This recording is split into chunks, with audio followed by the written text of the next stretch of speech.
Hi, welcome to Revive Ministry podcast. Today we continue the discussion on finding freedom through adversity, maintaining and healing.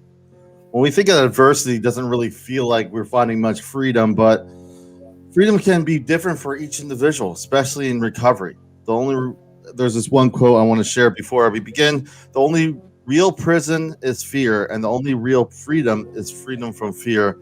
Aung San Suu, I'm murdering this this name, but it's a wonderful reminder of how much fear plays a role. I have a new guest, and his name is Simon.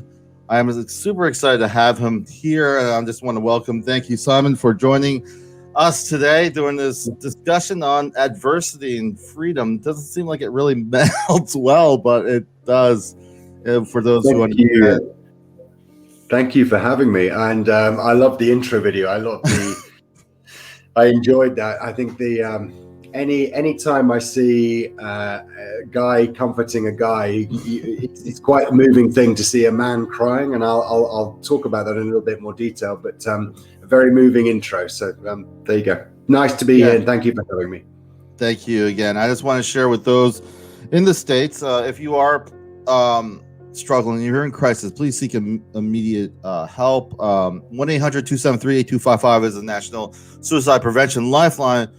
But I know people listen around the world, so I do encourage everyone to find the resources that are available to you locally.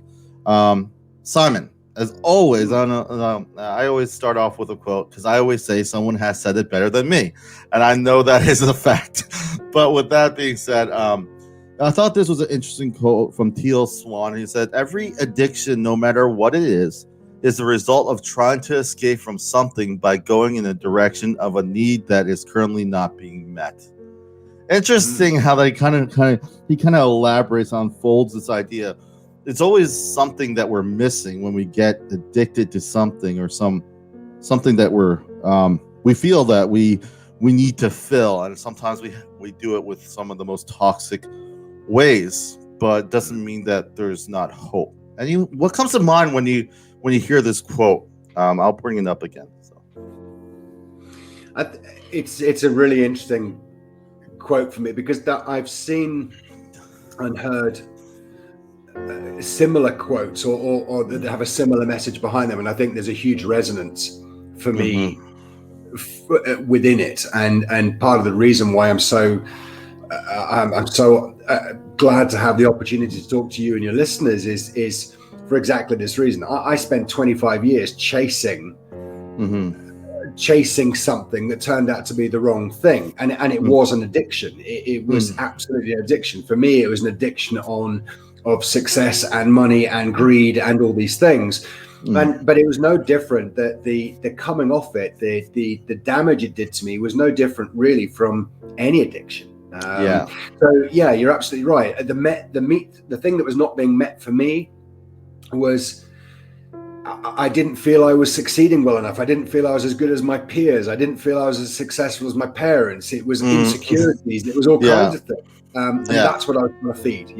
So it resonates. It is. I was talking to another individual about the same concept, and a lot of times it's this enoughness that we are kind of urged forward. It's like, I'm not enough. Only if statements. Only if I get this title, this job, this success. But it doesn't pan out the way we have envisioned in our minds, because we're missing out that I used to coin this phrase, we're human beings, not human doings. Okay. We become something else instead of just doing something just to do something. It's kind of this weird kind of concept, but I've been like kind of really embracing. Let me just when you talk about escaping is what we a lot of times try to do when adversity sets in. I see it in groups. For me, you talk about greed and addiction.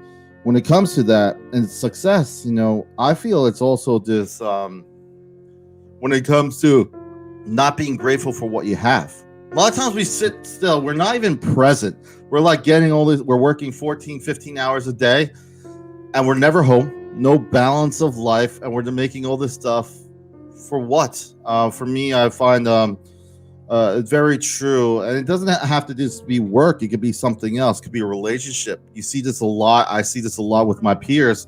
They do well. They get the basic needs met.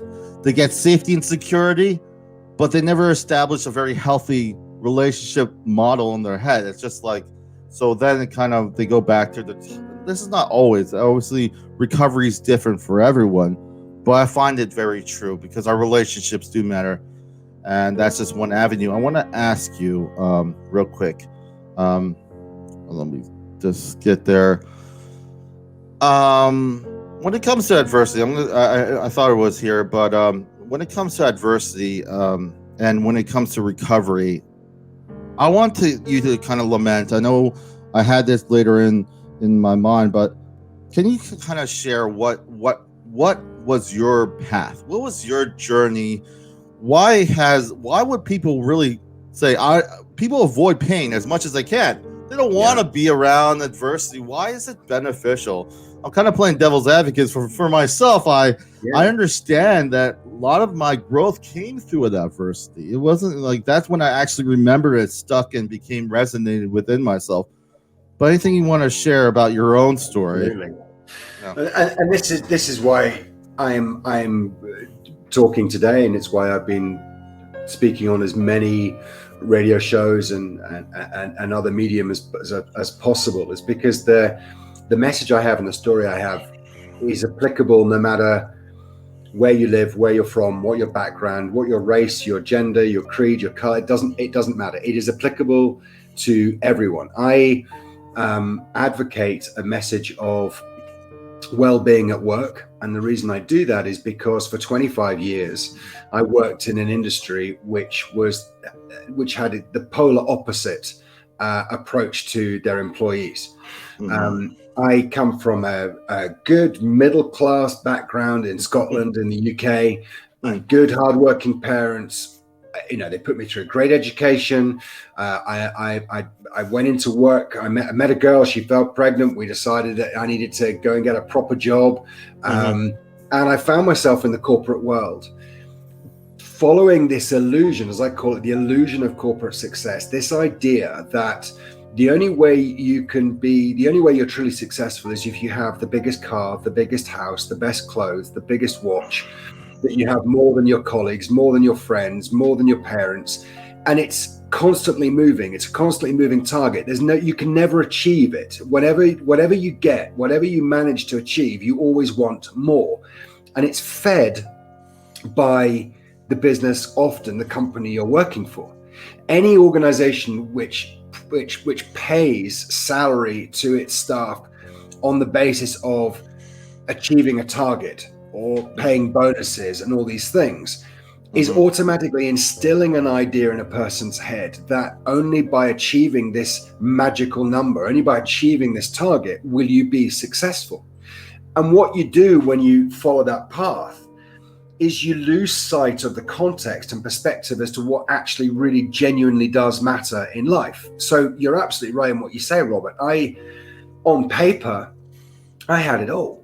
I had a very, very successful career. I traveled around the world. I did some incredible, from running the international arm of a very, very well-known global consulting company, implementing transformation or going through change transformation programs in some of the biggest banks and manufacturing companies in the world. I traveled everywhere, business or first class. I stayed in the best hotels. I did all the things.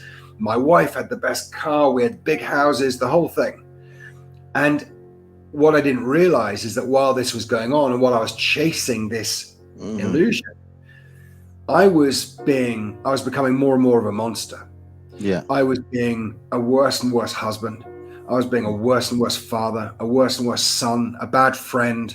I was becoming more selfish, more greedy, more callous, more self-centered. And I didn't even realize it. I was so caught up in this idea that in order to be successful, I had to achieve all this stuff.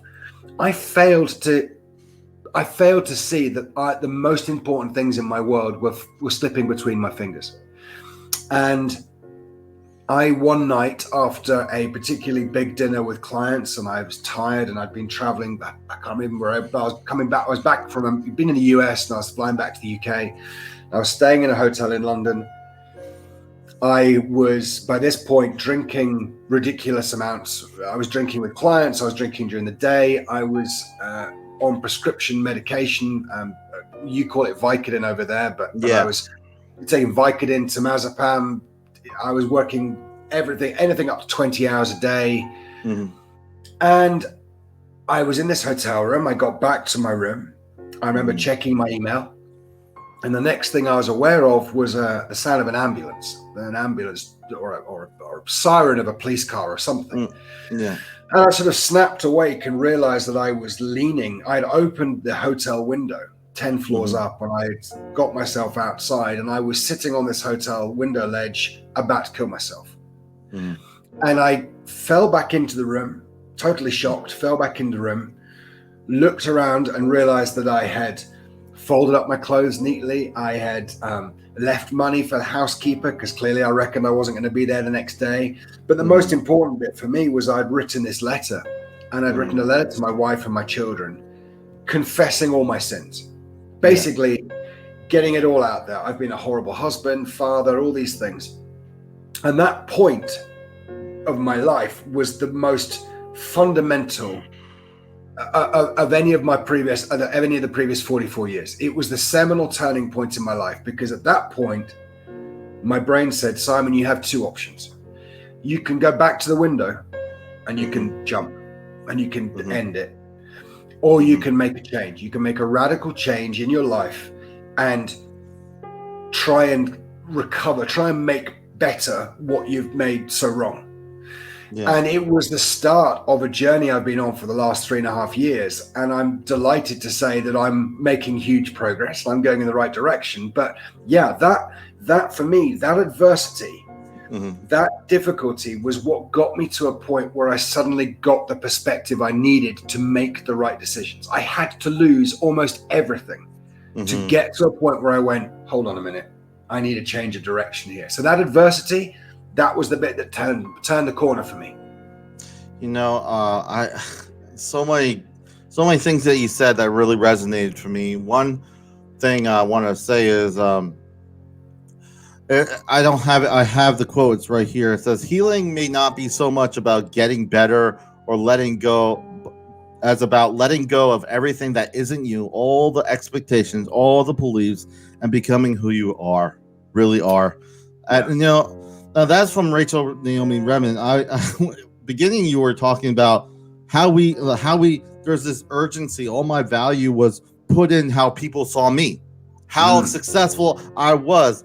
I'm half South Korean. My mom's Korean, my dad's Puerto Rican, and I always love Bruce Lee. And he says it this way. He says, I'm not in this world to live up to your expectations, and you're not in this world to live up to mine. To be enough for whatever we have in our minds. And I feel the adversity that I'm hearing from your story is the mindset. What you valued was skewed because you're left, and what you were missing later on was right in front of you the whole time. Being present is so huge.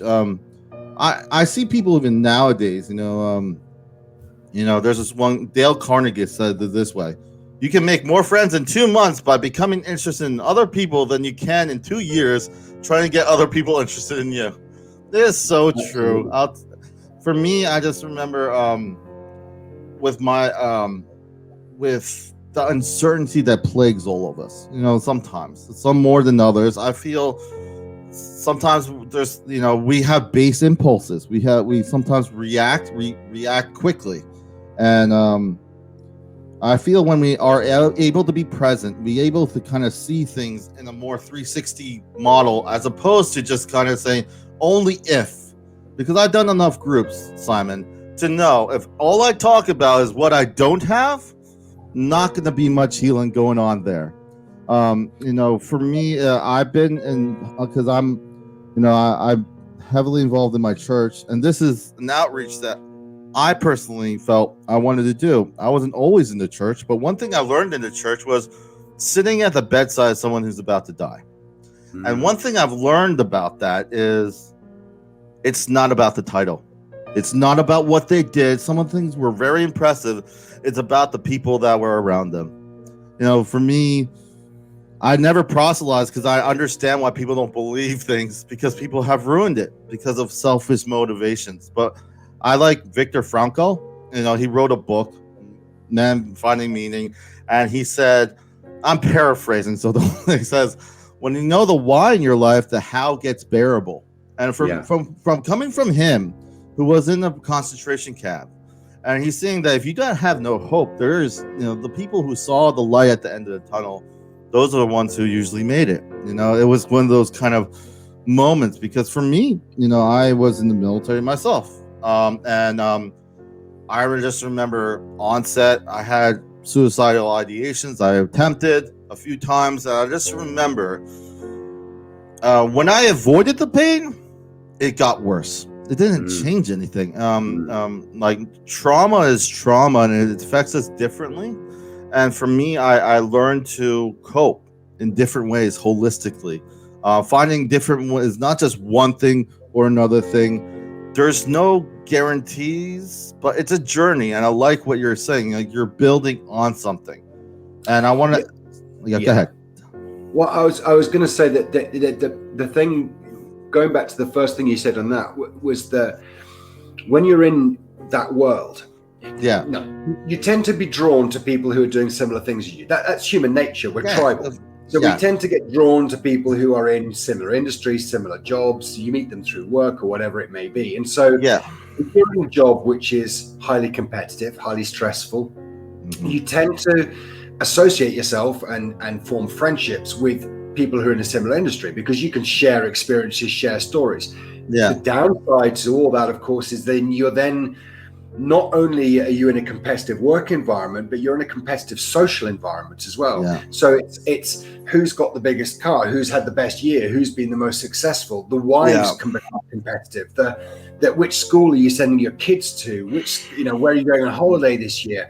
There are so many little things, and at the time, they seem hugely important. They seem the most valuable thing. They seem to be the be all and end all to everything. And what's been fascinating for me, and I'm still on this journey, I've got a long way to go, but for me, the thing that I realized was that the one thing I didn't have any consideration for during this period of 25 odd years was anybody else. The only person I cared about was myself. Now, I wrapped it in a thing of going, aren't I a great husband? I'm providing for you with all this stuff. Aren't I a great dad? I'm providing with all this stuff. Aren't I a great friend? You know, blah, blah. But the truth is, it was all about personal reflection. It was all about making myself feel better for being that way. And along the way, you know, I did some awful things. The treatment, the way I treated people, friends, not friends and strangers. I only cared about myself. I remember being in a situation where there was a rumor going around that I was having an affair with someone I was working with. And it wasn't true, but there was a rumor. These things happen. And I got called into the office by the owner of this big business I work for, the boss of this big business. And he said, hey, Simon, is it true, you know, you're having an affair? And I said, no, it's not. And he said, well, look, and at the end of the day, given your seniority, we need you to perform at your absolute best. If having an extramarital affair is going to help you, and that's going to be nice for you, then, you know, we're happy to provide an alibi if your wife ever gets suspicious.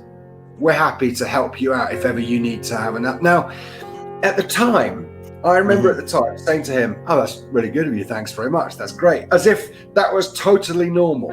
As if that was a perfectly normal thing to do. And it's only with hindsight you look back and go, oh my God, how warped, how twisted is that mentality, where you're actually encouraging your employee to have an affair. You're encouraging your employee to be deceitful, to be unfaithful.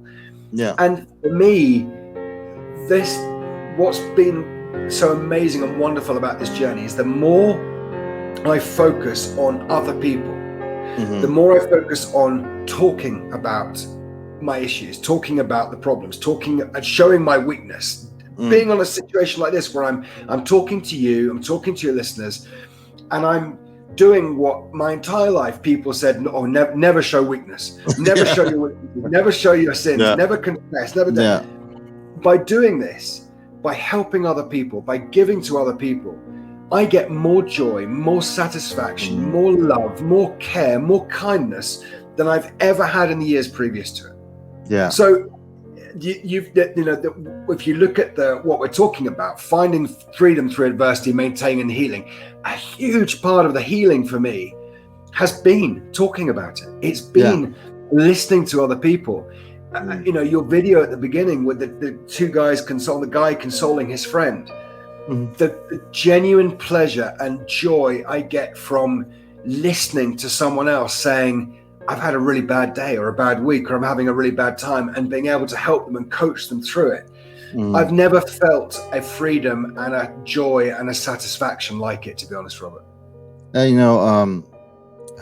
I just remember people ask me two things, actually. People ask me, why do I do what I do? Because October 2019 is when I started podcasting. I'm over 100 episodes and counting. Now they're like, that's annoyingly consistent. It makes people annoyed because I don't look to the left or right, because I was, for a long time, overlooked. For me, being diagnosed, being mentally ill for a while, one thing that's interesting about being mentally ill at first was, the first thing is, what's wrong with me? Simon, I'm like, what's wrong with me? And then they give me a title of what's wrong with me. And then that's who I am. I'm no longer Robert. I'm that title. And then I try to find that coping skills. And then later I'm like, no, I'm not this title. I'm Robert. It's like this circle. And there's seasons of recovery. I would say for me, the journey through recovery is unique and dynamic. I like what you said about service, helping others became my healing. Serving others became my recovery. For me, you talked about you never show weakness. I was the same way. My mom was Asian. My dad was Puerto Rican. We don't talk about this stuff. You do not talk about this stuff. For me, I felt like such a disappointment because, honestly, I went to school. I was supposed to go into finance. I was in business, all this stuff. I had recruiters, all this stuff. It didn't pan out. I got sick, right? On the other hand, when it comes to serving others and then, recovery, is that I just remember just going to support groups and hating it. I hated it because when I was in the military, that's when my onset happened. And I drank myself to a stupor. It was so ridiculous. This was during 9/11. All that stuff. I was working 15, 14 hours a day, no breaks off. I was just doing. It was great. It's humbling. I was young. I was wet behind the ears, but I also built a lot of bad habits. And with that being said, when I saw these people struggling, when they had all the support around them, I was angry, Simon. I was like, why would I go there? They're complaining about something. I didn't even have anyone talk to me about it when I was over there. But then when I was able to let it go, Simon, when I actually started going to groups and now I'm a facilitator, it has been the most healing ever. I love hearing people's stories because sometimes when we're angry at someone, I find there's a lot of them in us that we don't like to admit. A lot of things that we see in them that are bothering that we haven't resolved or haven't let go. So I think that journey of healing and hearing other people's stories is immensely healing, which is why I do the podcast. For me, I love the podcast because it allows a safe place to share. One thing that no one can say is, oh, that doesn't work because A, B, C. How do you know? My perspective, this is what helps me. And holistic recovery is, for me, I love because it's not just one thing. There's no quick antidote. There's no quick cure. There's no destination mindset. It's a journey. And that's what I love. The other day, me and my wife were in Florida, and that's where we live. And I just remember, she's like, where are we going? I don't know. I loved it. I turned off the GPS and just drove. It was amazingly freeing. We don't have that open road mentality anymore. It's all about A, B, C, this time, this time, this time. But I don't know. I just love that when we think about recovery, it's so dynamic, but also so freeing. even It through is, adversity. it is freeing, and still a huge, as a world, as a planet, we're getting much better at talking about difficult subjects. So Mm, over the last few years, we've seen far more freedom and openness in speech with regards to gender identification, with regards to racism, with regards to yeah. xenophobia, fascism. All these things are being called out all the time. Mm, And particularly pertinent in America in the last week with the mm, results of the Derek Chauvin yeah, yeah. case and so on. But one of the ones that I find interesting is that there's still a huge stigma attached to men's mental health in particular, Yeah. and also mental health, talking about mental health in a corporate or a work environment, to say to your work colleagues, hey, listen, I'm suffering, I'm feeling Yeah. bad, I feel depressed, I feel low. Yeah. Men genuinely or generally still don't want to do that. No. And I've had a number of people that I know over the last few years who have said to me, God, you're so open about everything that happened to you. Do you not worry that anybody's going to say things? I talk about openly, I talk about behaviors towards my wife, never physical, but emotional Yeah. bullying that I put her through. I put her through hell. And my kids, I was a horrible dad. I was a horrible husband as a whole, bad friend. And I talk openly about things that most people would find shaming and shameful. And I was ashamed of them. And I still look back with regret. But what I'm trying to do by doing it is give an example to others, to say, you don't have to be ashamed. Talking about it is a start. It's the way in which you start your journey. It's that first step. It is by talking about it. And if I can do it, then trust me, you can do it. You can find the strength to talk about it. And it's going to be hard and it's going to be difficult. And there are going to be days when you wake up and think, I cannot keep going on this journey. It's such a hard thing to go through. But all it takes to tell you that you're in the right place, and I know that this will resonate with you, is every so often when you get that phone call or email or text or message from someone and they say, I heard you speaking on this radio station, or I read something you wrote, or whatever, and it really resonated with me. And I went home and I spoke to my wife or my partner or whatever it may be, and I've realized that I'm not happy in this work and I want to leave, and I've been so down. And thank you so much for sharing your story, and thank you so much for being open, and thank you so much for confessing all. Those are the moments where you go, yeah, this is the right path. This is absolutely the right thing to do. Yeah. And for me, if one of your listeners, just one, listens to this and goes, there's this big strapping Scots lad, and he's prepared to share everything and be completely open and talk about his weaknesses and his sins and all the things he's done, but he's so happy and he's come out the other side and he's worked so hard. And actually, that's enough for me to maybe go and talk to someone, to join a group, to talk to my wife. So whatever. If that happens, then my job is done. That's the purpose of why I tell the story I tell. Yeah, and I think a lot of times when we think about recovery and our mindset, there's a lot of uncertainty out there. Obviously, with COVID-19, the last few now halfway into the next year of it, what I learned is that the one constant is change in life. And Albert Einstein says it this way. He says the measure of intelligence is the ability to change. That's basically it. So when I think about my journey, I think about adversity and freedom when it comes to healing. I think about a lot of like sharing our stories when we're talking about serving others. Why are these things important? Like, aren't you afraid? What I realize is when I've lost a couple people through completed suicide.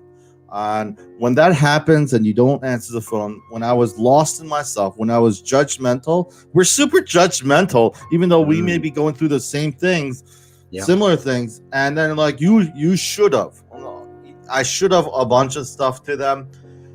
It changes you, because at the same time you realize, when you're at someone's at the bed and you're seeing someone gonna die in a week, someone who can't go into rehab because their body's already rejecting everything. They're going to die in under a week. When you see this enough, you get to see that life is short. There's a lot of uncertainty, not only just financial, your success, but your health. And there's things that accidents that happen. I know people, one of my friends who have gotten in a car accident was in a coma for almost a decade and passed away. So this is the things that happen in our lives. Being present that we're talking about, balancing your life is vital for sustainability and healing. There's good to have that passionate job. I just transitioned to a new position 2 weeks ago, and it's been going well. And it's a wonderful feeling, but at the same time, understanding that there is a balance. I want to be present with my wife. I want that to be balanced. Those boundaries. People think, they have no boundaries. They may be the toughest person, but everyone can call them, and they have no structure of putting boundaries when they're setting time aside for your family or for my wife or for whatever. You don't have value for your own present time. It's all about something else. Only if, but you're never ever getting there because you have all these destinations that you're trying to meet. Understand that we're going to make mistakes, and that's okay. Understand that sometimes we won't be okay, and that's okay. It's okay to not be okay. Yeah, absolutely. Mental Health Awareness Month is in May. This is going to be coming out in July, but one thing I look at the calendar. I worked in England in the summer, like two summers. I got kind of in my schedule. I'm not used to it, but the thing is, you look at the schedule and it's tacked up with a lot of things to remind us. On top of that, there's holidays and all this stuff. My point is, we're really bad at remembering stuff. Yeah. Especially our recovery, what has helped us. I think the wonderful thing about sharing our stories and talking about these topics is to remind us what helped us. Remind us what is vital, what is important, and all that. I want to ask you, I know you kind of shared this, and we've kind of been loosely just talking back and forth, but I got a question right here. How has serving others helped you in your recovery? I know you shared you tell the stories, it helps you, but like anything that you haven't mentioned that's helped you when you're serving others, listening to them, what value have you seen in yourself and your own life? It's a really good question. So one of the greatest quotes I know was actually told to me. It was actually spoken by my wife. Mm-hmm. It wasn't Martin Luther King. It wasn't Ralph Waldo Emerson. It was my wife. And she said to me, when this all came out and we sat down a couple of days after my suicide attempt, and she said to me, saying sorry is not enough. This has been going on for so long. Sorry is not enough. The sincerest form of apology you can make to me is a consistent change of behavior. Yeah. The sincerest form of apology you can make to me is a consistent change of behavior. And it stuck with me in my head every day. It just sits right there in my head. Yeah. And I say this to people when I meet them, and I do individual coaching. I coach people one-to-one, but I also, what I enjoy the most actually is going into organizations, going into businesses and sitting with some of their teams, with their management, with their so on. And we talk about mental health at work. We talk about well-being. We talk about people who are demonstrating signs of illness or potential illness, whether it be erratic behaviors or sleepless nights or onset addictions or whatever it may be. And we talk. And one of the things I always say to everyone is that quote from my wife, the sincerest apology is consistent change of behavior. And what's remarkable about it is the number of people, when I say it, go, God, yeah, that's true. I say sorry all the time, but I don't really mean it. I kind of, you say it, but you just sort of glibly say, you don't really demonstrate it. Maybe that's what my wife means when she says it, or maybe that's what my husband means when they say it, and so on. And when you see that spark of resonance in someone else's eyes, when they turn around and go, I completely get what you're coming from. So if I did this, that would make when you see that happening, the only way I can describe it is it feels like energy coming into me. It feels like and I don't want to take it all down a sort of spiritual route, because interestingly, I was never spiritual. I was very cynical about any of that kind of stuff. I was the guy who went, oh, there's no afterlife, there's no God, there's no Allah, there's no nothing, hocus pocus. But it's the closest I have found so far in my life to a feeling of energy. It feeling like you're getting this positive light coming into you, and it genuinely fills me up. And I got an email from someone who had listened to a podcast I had done in Australia. This is just last week. I had an email, and a lovely fellow, and I won't give you his name, but he said, when you said that about consistent change of behavior, I went back and I asked my wife what she thought of it, and we talked. And what started out as a 15-minute conversation became a 5-hour conversation, and we spoke all night, and we've worked out a plan for what we're going to do about our marriage. And I got this wonderful email from this guy. And I read it. I must have read that email 50 times that day. It was like, the only way to describe it, it was like a drug. It was like a wonderful, positive energy drug. It just lifted me the whole day.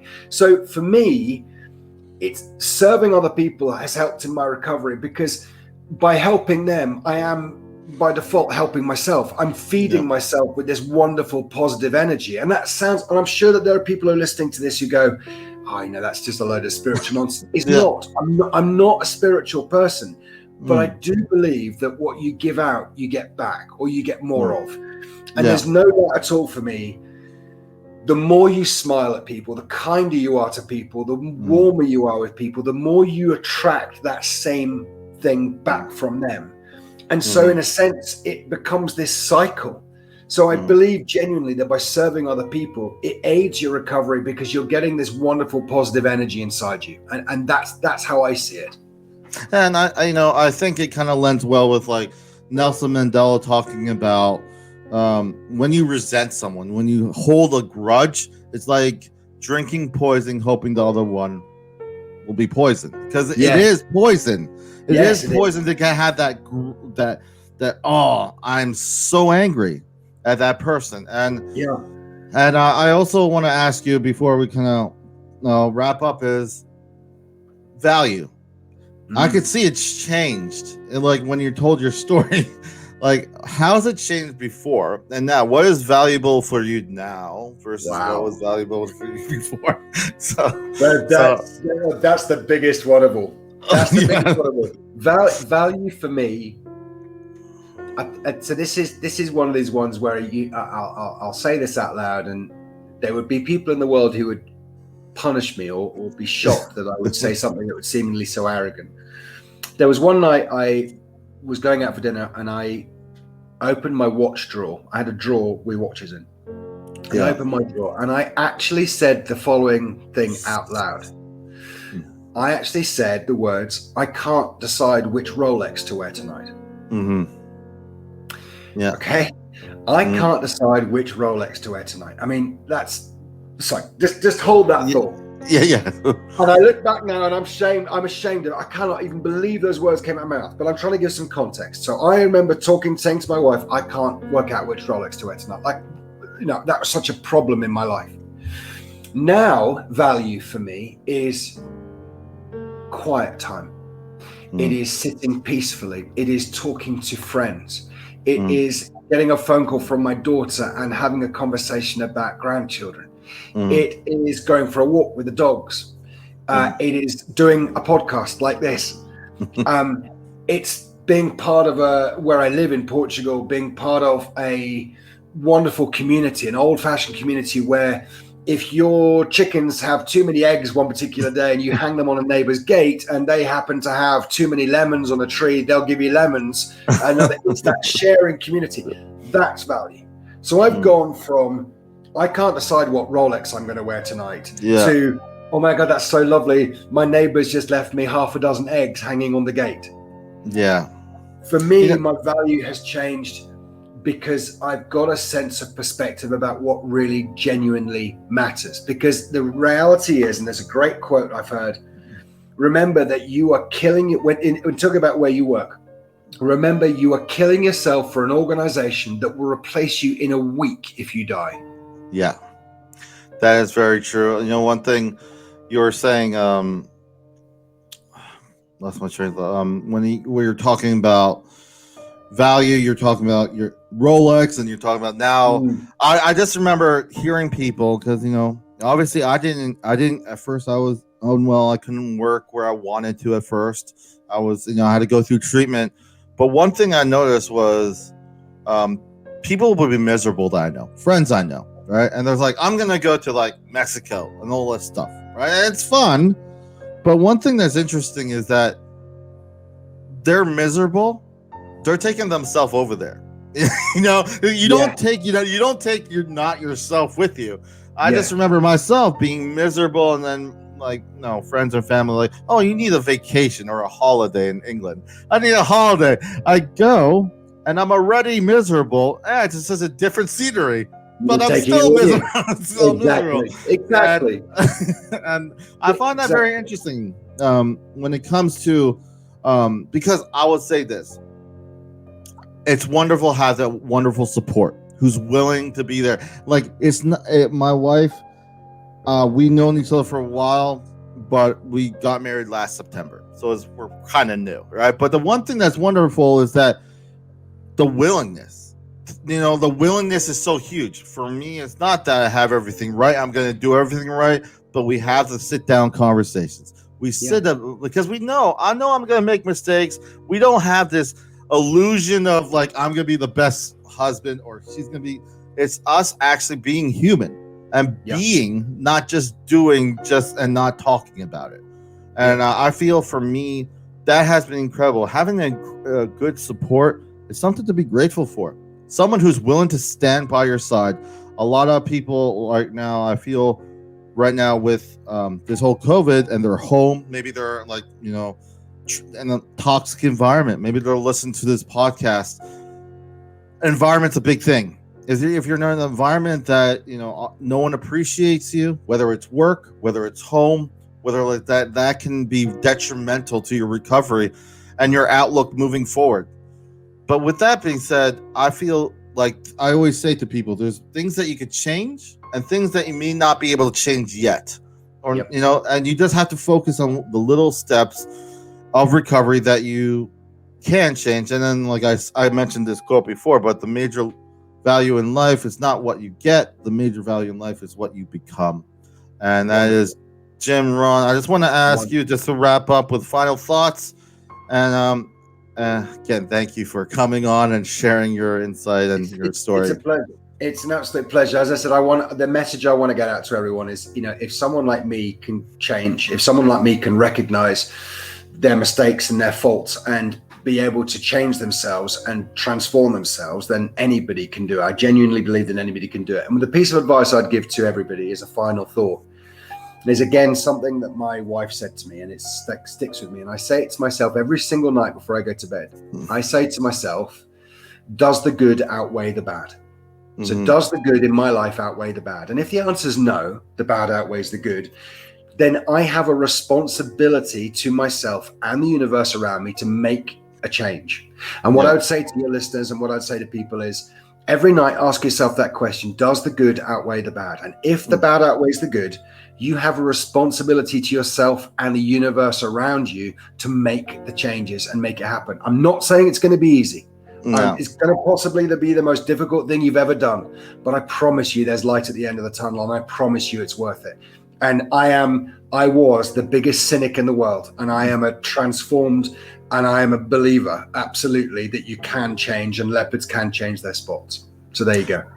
Thank you, Simon. I'm going to get all your details of how people can find you, and I'll be in the notes for those listening.